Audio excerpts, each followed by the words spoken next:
How to say no.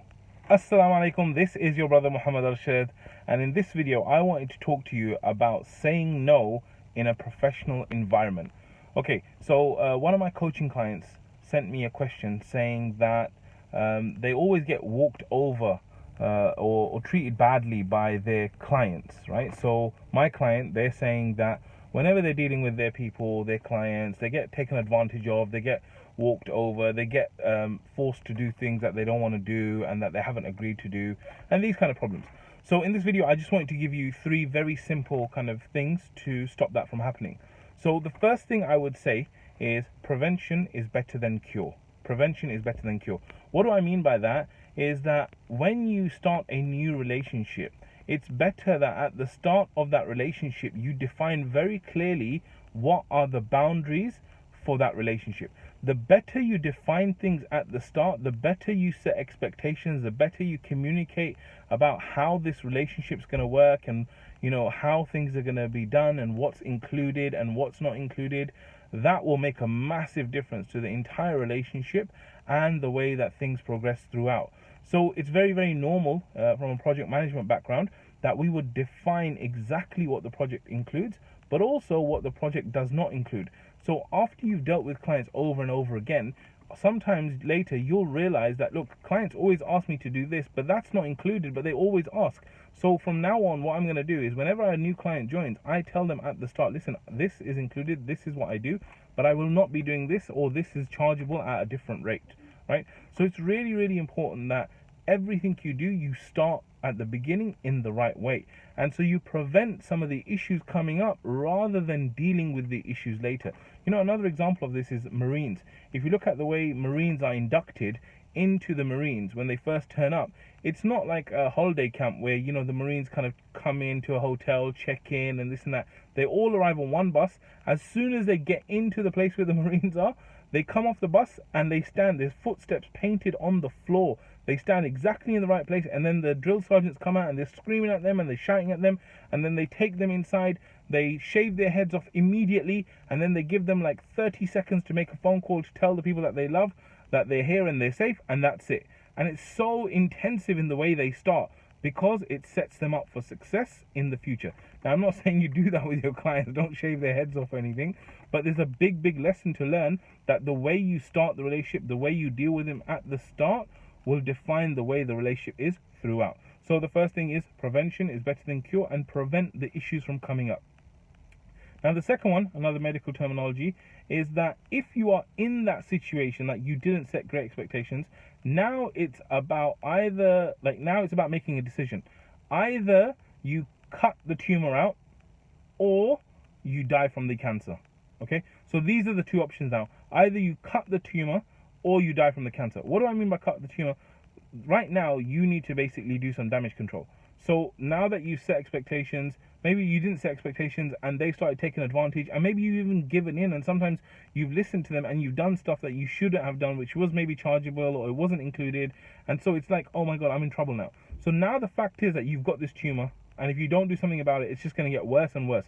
So if you do nothing and you just stay calm and you stay quiet and you just keep eating it up, eventually you will die from that cancer. What do I mean by die?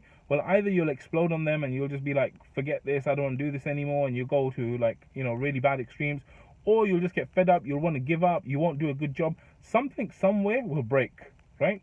So before that happens, before you kind of die of this situation that you're in, the best thing you can do is cut it. And so the way I would advise you cut it is that you basically have an open dialogue with them, right?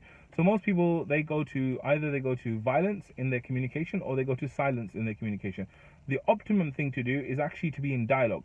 So what you need to do is you need to go to that person and you need to say, look, Mr. Client, I'm so sorry. I take full responsibility. I've done things that I should not have done. In our relationship, we agreed to do X, Y, and Z. I know you've asked me to do extra. I know I've been doing it. The truth is I shouldn't be doing it. And it's not your fault. It's actually my fault in the way that I've been doing it, Like, I shouldn't have done it at the start, but you are someone that's been really good. You've helped me through it, and you've been willing to, go with me, and I've been willing to go with you. But now, unfortunately, the way things are, I just can't handle it. I know it's a difficult thing for you because it may seem like I'm changing the rules on you or whatever, but the base foundation is that I cannot do this anymore, and therefore you do a cut. And you make it so that it's different. And you say, from now on, Mr. Client, the way it's going to work is this is included, this is not included. I know everything up till now, don't worry about that. But moving forward, this is the way it's going to work.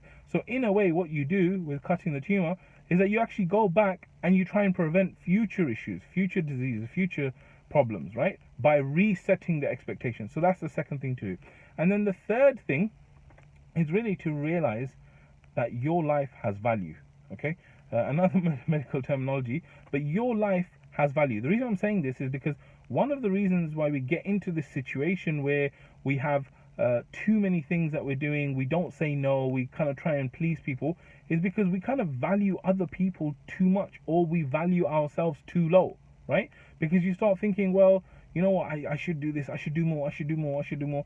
And sometimes it's like you don't feel like you're enough in yourself. And so because of that, you just give the other person too much, and you never ever say no, and you get walked over, right? And so part of solving that is realizing that you have value, right? And if you're going to give value to people in a proper way, you need to make sure that you are looking after yourself, okay? Because if you start looking after yourself and you realize that you have value, you will actually be able to help those people in a much better way. And then at the same time as you realizing you have value, you also need to know that you should be respected. So it's not fair that, you know, everyone else is out there relaxing, chilling, and then they put all the work on you and you have to do everything. That's not how it should work, right? You have value as a human being. You deserve respect. You deserve to be treated in the right way. And sometimes it's our own fault. We haven't set the right expectations. We haven't done what we should have. But once you've done that and you've done the setting expectations, then you need to stay disciplined on this. You need to make sure that the people that you're communicating with, they realize that you have value. And don't be scared to communicate that value as well. You know, be very upfront and say, look, I'm here to help. I'm here to do this. As I've told you before, like, this is the way I'm going to work. This is the way I need to do things. If you're happy with that, we can work together. If not, then by all means, no problem. We can go our separate ways, and I wish you the best. You know, so just to summarize, guys, you know, my advice really for you to kind of stop this whole conundrum, because it's a really painful thing to be in, where you can't say no and you keep taking too much and you're overwhelmed. And so my simple ways to do it are to, the first thing I said was to actually, prevention is better than cure. The second thing is that realize that when it comes down to it, if there's a tumor there, you either have to cut the tumor or you have to die of the cancer. And then the third thing is realize that you as a person and your life, it has value, and therefore stay disciplined on that belief, and inshallah that will resolve it all. Jazakallah khair for watching. Inshallah I'll see you in the next one. Assalamu alaikum wa rahmatullah.